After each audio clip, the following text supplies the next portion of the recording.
Good morning. This is Jason Dean coming live at you again for another Film Fanatic show. It is 11 o'clock, 11:06 on a Monday morning. So I hope everyone's doing good and has had a great weekend. I had a really fun weekend, pretty action packed. Saw a lot of cool music and did some fun things, late night things, good stuff. So yeah, I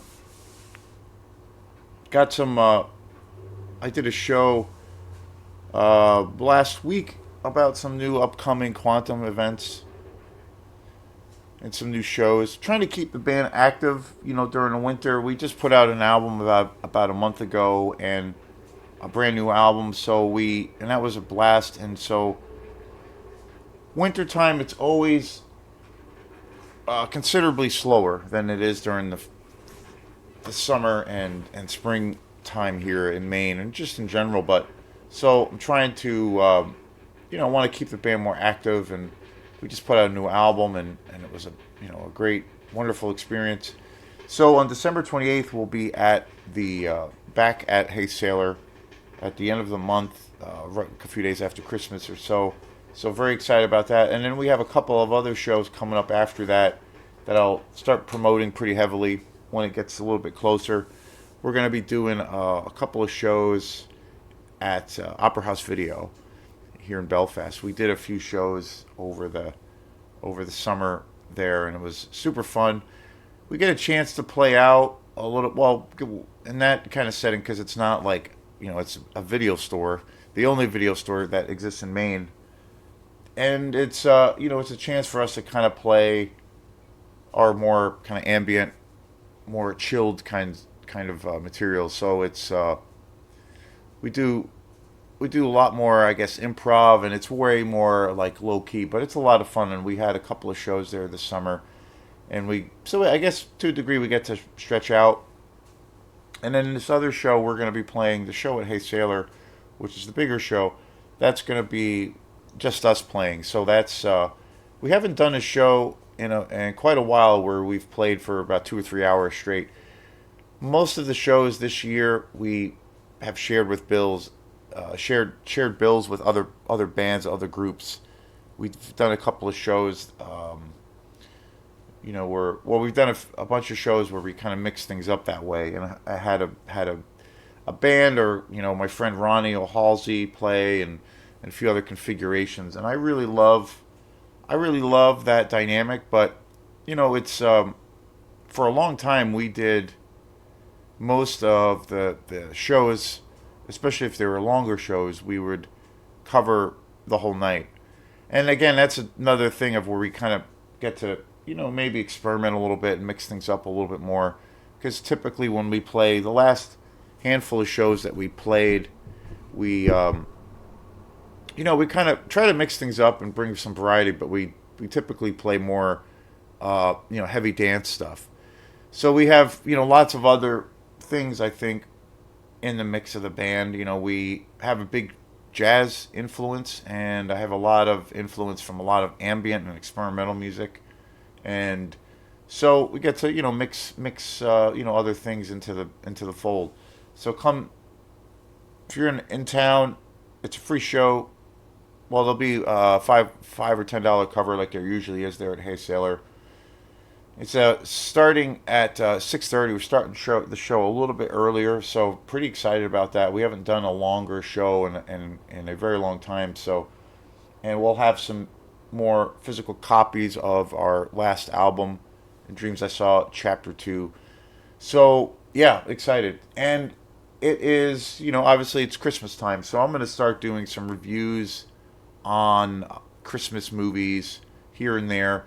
And when I get closer to the day of Christmas Eve, I will be definitely full bore. I will be in full bore Christmas mode, and I'll be talking a lot about Christmas movies.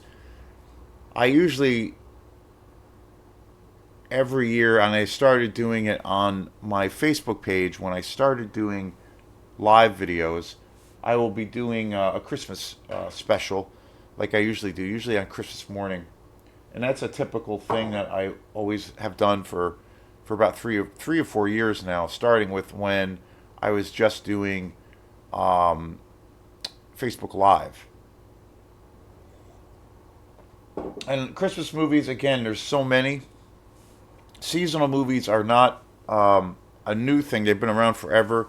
There are, there's tons of Halloween oriented or based movies out there, of course, TV shows and Thanksgiving. There are some. One that I think of, Trains, Planes, and Automobiles. Steve Martin and John Candy, like that's probably the biggest, the most iconic, the best one. I haven't seen that in years, but there's not a ton of Thanksgiving oriented films. Eli Roth put out Thanksgiving, the slasher movie last year, which I don't know. I had a lot of mixed things with that movie. I'd like to see it again. I did see it, but there's not, in comparison, obviously, to Christmas, which is the biggest holiday of the year, that there are tons and tons of movies related to the season. So, and the holiday. So I own a bunch of Christmas movies, some newer films that I got that were relatively acquired recently, and there's a whole big list of Christmas movies that I love. So stay tuned for that. That'll be coming up in a couple weeks or so.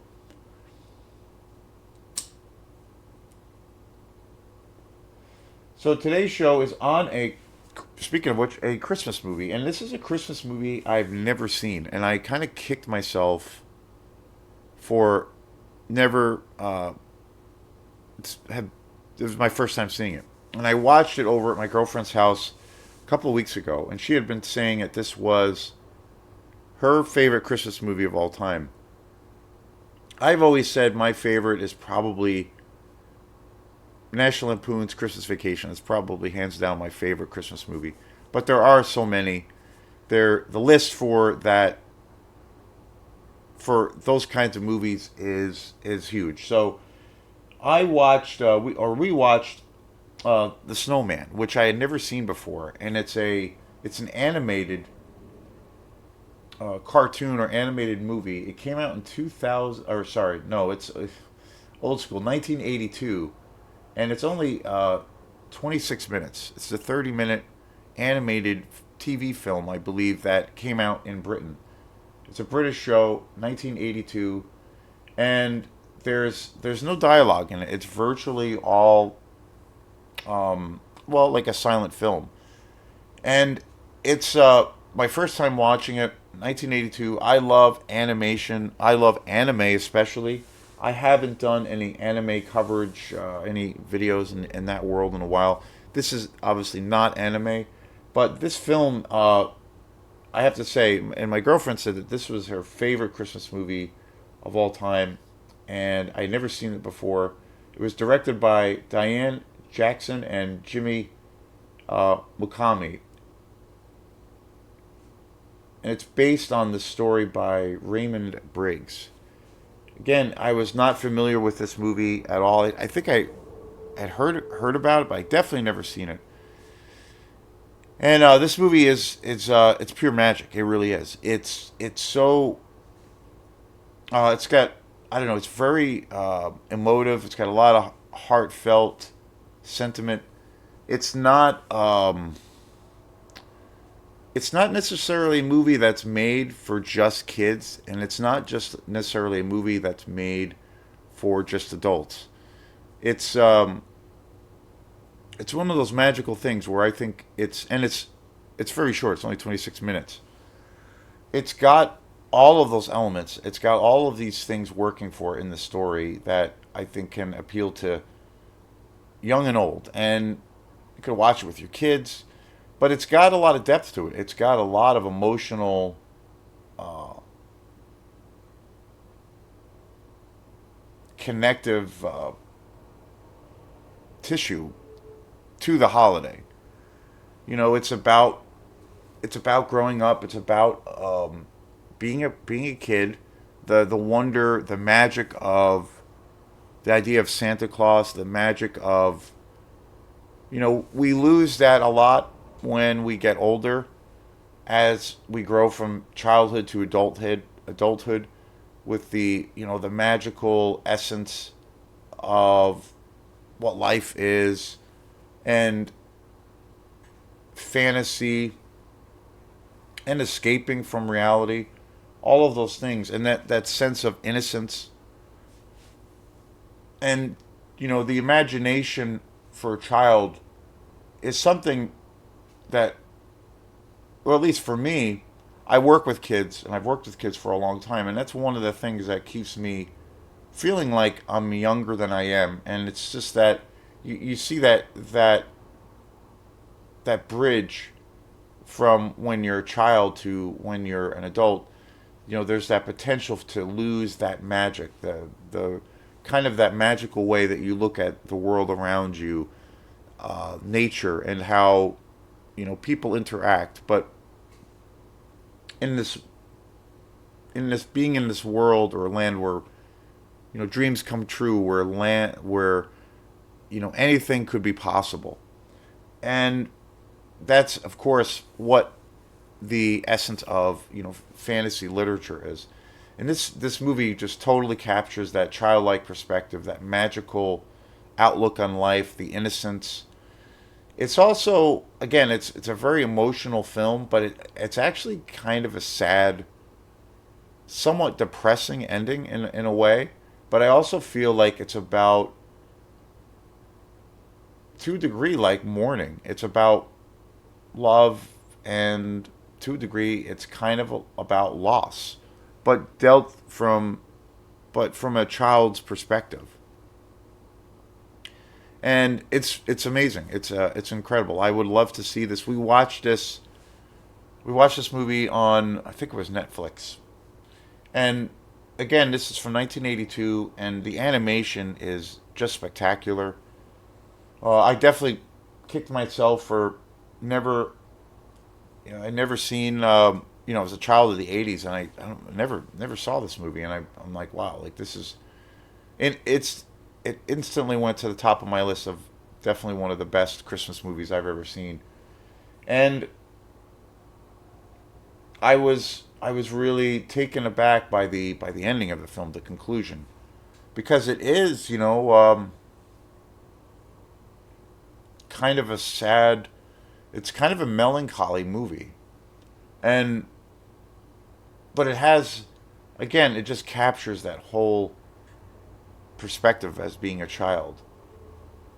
And it really focuses on this imagination that we often lose as an adult. And that's something I try to always keep that I try to always keep that perspective.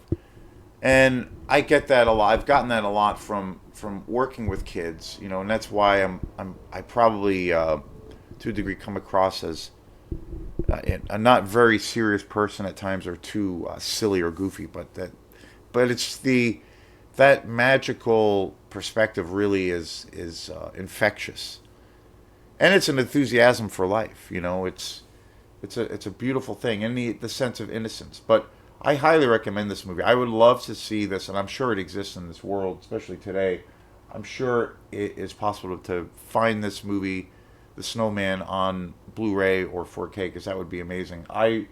About a couple of years ago, I got The Grinch Who Stole Christmas on Blu-ray, which is one of my all-time favorites as well. And that was, of course, a movie I grew up watching all the time. And so the original with Boris Karloff, and now I put this film right up there with it. The